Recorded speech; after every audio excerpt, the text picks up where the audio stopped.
بسم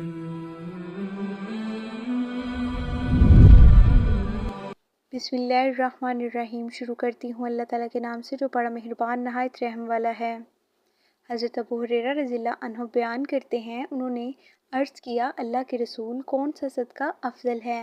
آپ صلی اللہ علیہ وسلم نے فرمایا، غریب آدمی کا محنت کی کمائی سے صدقہ کرنا اور اپنے زیر کفالت افراد سے آغاز کرنا۔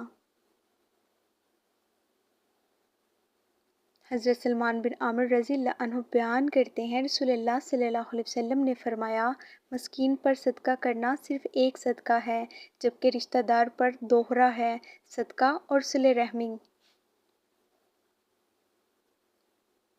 حضرت ابو ہریرہ رضی اللہ عنہ بیان کرتے ہیں، ایک آدمی نبی صلی اللہ علیہ وسلم کی خدمت میں حاضر ہوا تو اس نے عرض کی، میرے پاس 1 دینار ہے۔ آپ صلی اللہ علیہ وسلم نے فرمایا، اسے اپنی جان پر خرچ کر۔ اس نے عرض کیا، میرے پاس 1 اور ہے۔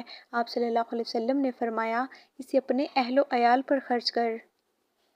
اس نے عرض کیا، میرے پاس 1 اور ہے۔ آپ صلی اللہ علیہ وسلم نے فرمایا، اسے اپنے خادم پر خرچ کر۔ اس نے عرض کیا، میرے پاس 1 اور بھی ہے۔ آپ صلی اللہ علیہ وسلم نے فرمایا، پھر تو بہتر جانتا ہے۔ حضرت ابن عباس رضی اللہ عنہ بیان کرتے ہیں، رسول اللہ صلی اللہ علیہ وسلم نے فرمایا، کیا میں تمہیں بہترین شخص کے بارے میں نہ بتاؤں؟ اللہ کی راہ میں اپنے گھوڑے کی لگام تھامنے والا شخص، کیا میں تمہیں اس کے قریب شخص کے بارے میں نہ بتاؤں؟ وہ آدمی جو اپنی کچھ بکریاں لے کر الگ تھلگ رہتا ہے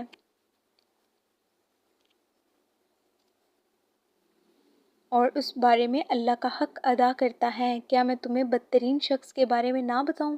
وہ آدمی جس سے اللہ کے نام پر سوال کیا جائے اور وہ نہ دے۔